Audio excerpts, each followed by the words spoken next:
야 우리 엄마는 나 절대 로블록스 하지 말래. 나 되게 불쌍하지 않냐? 되게 불쌍하다. 엄마 하빈이네는 뭐 로벅스도 사주고 엄마가 로블록스도 시켜주는데 왜 나는 어쩌고저쩌고. 그지가 살아. 여러분 초등학생이 되면 아이들이 뭐가 힘들어질까요? 현실적으로 여러분들이 가장 먼저 맞부딪히게 될 문제를 먼저 꼽자면은 말대꾸가 힘드실 겁니다. 근데 뭐 5살, 6살 말대꾸 없을까요? 그때도 말대꾸를 하죠. 근데 초등학생 말대꾸랑 5살 말대꾸는 좀 다릅니다. 초등학생은 그래도 지성을 갖춘 말대꾸를 해요. 5살은 지성이 없어요. 이거 막을 거야! 막 이런 느낌이랑 초등학생은 왜 엄마는 우리한테 핸드폰 하지 말라면서 엄마가 핸드폰 하지? 막 약간 이런 느낌이에요. 엄마 밤에 핸드폰 하면 눈 나빠진다? 막 약간 이런 느낌이에요. 꽤나 일리 있는 얘기를 하거든요. 그럼 우리 뭐라고 해요? 너랑 엄마랑 같니? 엄마가 지금 노는 게 아니고 엄마 이걸로 일하는 거야. 엄마가 지금 이거 쿠팡으로 주문 안 하면 너 아침도 못 먹어. 이런 얘기를 많이 하죠. 그러니까 이게 훈육 같지가 않고 약간 진흙탕 싸움 같은 약간 찝찝한 느낌으로 훈육이 갈 때가 많아요, 초등학생은. 그게 왜 그러냐면은 걔들도 이제는 우리를 평가해서 그런 거예요. 초등학생이 되면 아들의 평가가 시작된다라는 걸 반드시 기억하고 그게 어렵습니다. 이거 어렸을 때 있잖아요. 그래도 평가가 우리의 전유물이었어요. 이거 어렸을 땐 구분을 못해요. 좋은 부모, 나쁜 부모 그 구분을 못해요. 엄마의 모순된 행동 이런 구분 못해요. 그냥 엄마 좋아 막 이거밖에 없어요. 근데 초등학생이 되면 자기 누구라면 이게 시작이 된다니까요. 여러분 초등학생이 되잖아요. 초등학생 애들은 엄마를 평가하는 모임이 있어요, 교실에.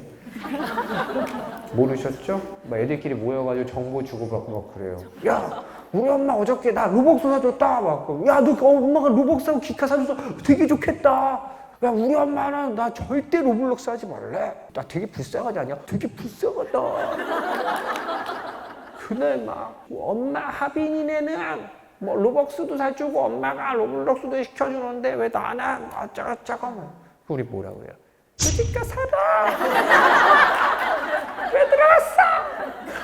이게 훈육 같지 않은 훈육들이에요. 되게 찝찝하다니까요. 그때 되면 다른 애들 핸드폰 다 있는데 나만 없고 이런 얘기 많이 들어옵니다. 되게 곤란하고 막 그래요. 그러니까 얘가 접하는 사회가 또 다른 사회가 생긴 거예요. 어렸을 때는 우리가 만들어준 사회만 정보였는데 이제는 우리가 만들어준 사회랑 지가 만들어가는 사회 두 가지 사회를 비교하면서 균형을 맞춰가니까 우리가 되게 어려운 거예요. 저는 어떨까요? 저도 이제 아이를 둘 키우고 있거든요. 아들 하나, 딸 하나 키우고 있습니다. 저는 싫을까요? 저도 쉽지 않아요. 저는 이제 조카들도 한 4명 정도 있어요. 되게 가까운 조카가. 그럼 이제 주말마다 만나요. 6명이 만나잖아요. 애들 6명 모여서 놀면 대환장 파티예요. 대환장 파티. 15분마다 한 명씩 억울해 죽습니다. 이모, 아빠, 막 이런 소리가 이렇게 막 멱다는 소리 계속 나와요. 그 어른들은 어떨까요? 어른들은 계속 저를 봐요.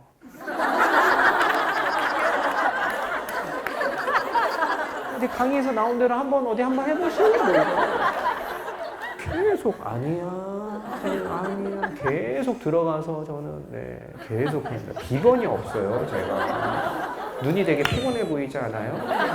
힘들어요. 제가 근데 이럴 때마다 제가 느끼는 게 뭐냐면 가족들도 저 평가해요. 가족들도 저 보면서 지가 말한 대로 사나 못 사나 되게 힘들어요. 저는 교육도 하는데 강의도 하잖아요. 강의를 하다 보면 뭐가 힘들냐면 내가 말한 대로 살아가는 게 제일 힘들어요. 왜냐면 생각해보세요. 제가 애들 때리지 말자고 얘기를 하잖아요. 근데 어느 날 여러분들이 저기 뭐 제주공원 가는데 거기서 제가 막 리코더로 막 애들을 막 때리고 있어요. 얼마나 배신감 느껴요. 그냥 때리지 말자는 얘기나 하지 말든가. 말한 대로 안 사는 모습 보일 때 되게 거슬리거든요. 그렇지 않아요? 근데 제 운명과 여러분들 운명이 그렇게 다르지가 않아요.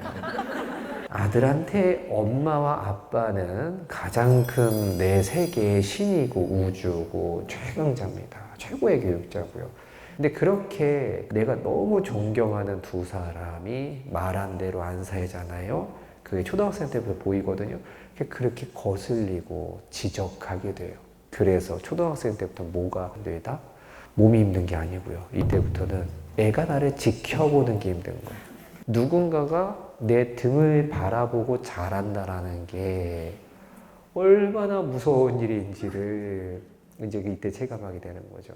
아이가 7살 이하일 경우에는 그때는 몸이 힘들어요. 대체적으로 이렇게 보면은 이게 정강이 같은데 보면 멍 하나씩 있으시고요. 아들 키우는 어머님들이 막 아들이 막 엄마 배에다 머리 맞고 막 이런 게 힘들어요. 막 몸이 힘들거든요. 근데 초등학교 때부터는 정신이 힘들어요. 정신전이다 이제부터는. 그래서 여러분 초등학생이 되기 전에 꼭 버려야 되는 훈육의 자세 한 가지만 좀 설명드리자면 충동적인 훈육은 좀 버리시고 하셔야 돼요. 아이가 초등학생이 되기 전에 내가 좀 충동적인 훈육이 있었다 그럼 버리셔야 돼요. 충동적인 훈육은 이런 거예요. 내가 막 설거지를 하다가